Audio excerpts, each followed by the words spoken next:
¿qué está pasando en este momento? En este momento hay una lucha intestina de poder allí en Irán. ¿Y cómo es la lucha intestina de poder? Está Pezeshkian por un lado y está el presidente del parlamento iraní por el otro. Y entonces la idea es no llevarnos contra el pueblo estadounidense, contra el pueblo occidental. ¿Por qué? Porque la economía está maltrecha. ¿Cómo hay que tomar, primero que nada, gracias por estar con nosotros, este acuerdo alcanzado? Bueno, lo conversábamos contigo ayer.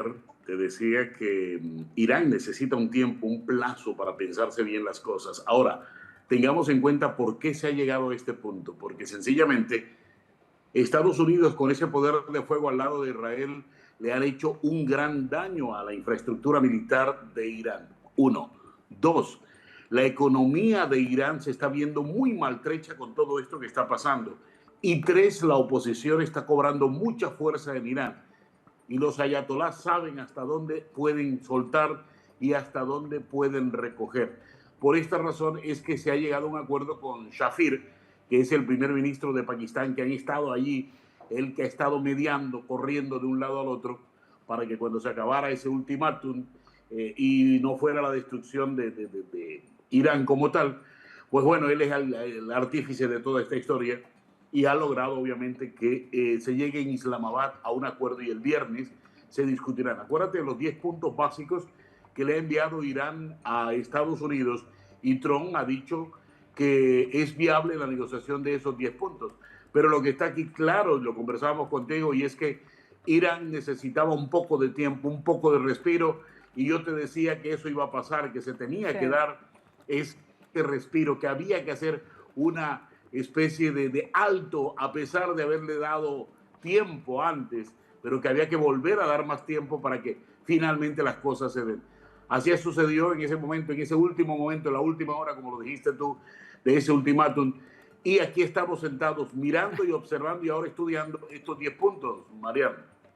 Oye, ayer, y te tengo que volver a dar la razón, porque Manolo parece que tuviera una bola de cristal y yo tengo que recordar en muchos casos y poner incluso las declaraciones que él ha hecho porque se cumplen. Y yo ayer discerní, era la primera vez que le decía, ¿sabes? El que difiere un poco contigo, porque yo no creo que ya faltando una hora o faltando 2 horas vaya a ser creíble cualquier intento de Irán de llegar a un acuerdo, porque, a ver, si ustedes han tenido meses para poder negociar eso y no lo han hecho, si ustedes han estado durante casi 5 semanas de ataques y no lo han hecho, ¿cuán creíble es que se pueda ofrecer un acuerdo una hora antes de que se venza el plazo para evitar un ataque? ¿No es esto una forma, como decíamos, de ganar tiempo? Yo lo veía como que no va a ser posible. Yo no creo que esta administración vaya a caer quizá en esa trampa, o sí. Y Manolo decía, no, esto va a ocurrir porque ellos tienen que llegar a un acuerdo. ¿Y ocurrió?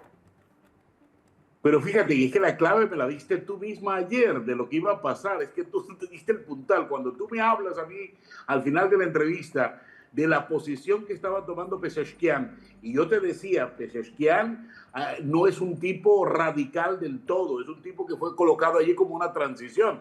¿Por qué? Porque es que a los ayatolá, al régimen como tal, no le interesa la enemistad total con Occidente.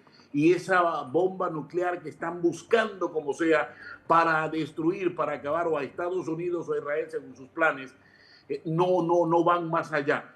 Y cuando tú hablabas de que Pezeshkian estaba inconforme con las actuaciones de la Guardia Revolucionaria, entonces ahí estaba absolutamente la clave, que tendrían entonces que por encima de las resoluciones que se tomaba el Consejo de Seguridad de Irán y por encima de la Guardia Revolucionaria, había que llegar a un acuerdo con Estados Unidos y darle un sí, sentémonos a negociar de nuevo, y esto lo logró, como te decía yo, Shafir, ¿no? Claro, pero Manolo, volvemos entonces al mismo punto, que es el que se hacen muchas personas que nos están viendo en la casa. ¿Cuán creíble es entonces esta tregua? ¿Por cuánto tiempo se pueda llegar a manejar? Porque hay una pregunta todavía más profunda, que es ¿quién es el interlocutor? Porque en un momento donde han estado decapitando al régimen de los ayatolas, han decapitado a la Guardia Revolucionaria, que ellos como muñequitas matroscas salen una de otra, una de otra, una de otra, y siempre tienen un repuesto. Pero la lealtad de la gente que tiene que responder, que no es solo la que toma las decisiones, sino la que luego tiene que responder esas órdenes. ¿A quién están respondiendo ahora? Al hijo del ayatolá, que no sabemos si está muerto, vivo, coleando, herido, como dicen, desfigurado. ¿Quién está firmando esos comunicados y quién está admitiendo esos comunicados? ¿Es el presidente del Parlamento iraní, es un grupo de lo que llamaban parte de los sabios. ¿Quién conforma realmente quienes están tomando esas decisiones ahora y cuán fuertes son para que sean respetadas después por quien tiene que acatarlas? Fíjate, ¿qué está pasando en este momento? En este momento hay una lucha intestina de poder allí en Irán. ¿Y cómo es la lucha intestina de poder? Está Pezeshkian por un lado y está el presidente del Parlamento iraní por el otro. Y entonces la idea es no llevarnos contra el pueblo estadounidense, contra el pueblo occidental. ¿Por qué? Porque la economía está maltrecha y ojo, la oposición está tomando una fuerza increíble y los kurdos están también allí a la espera de que se entreguen sus armas para entrar a pelear hombro a hombro. Entonces, todo eso se lo saben los ayatolá, todo eso se lo sabe Pezeshkian y se lo sabe el presidente del Parlamento. Y entonces para ellos es mucho más factible sentarse a negociar. ¿Por qué? Porque te vuelvo y te repito, es que la infraestructura básica del país ha sido golpeada, la economía ha sido golpeada. Tan golpeada, ojo, tan golpeada, que el punto 10 de los 10 que se enviaron dice que Estados Unidos debe darle una compensación a Irán por los daños realizados. ¿Esto que te dice? ¿Qué te significa? Que los daños han sido cuantiosos, que el problema económico que viene a partir de este acuerdo económico para Irán, si no lo solucionan en el mediano plazo, créeme que la oposición se les va a subir encima en la cabeza.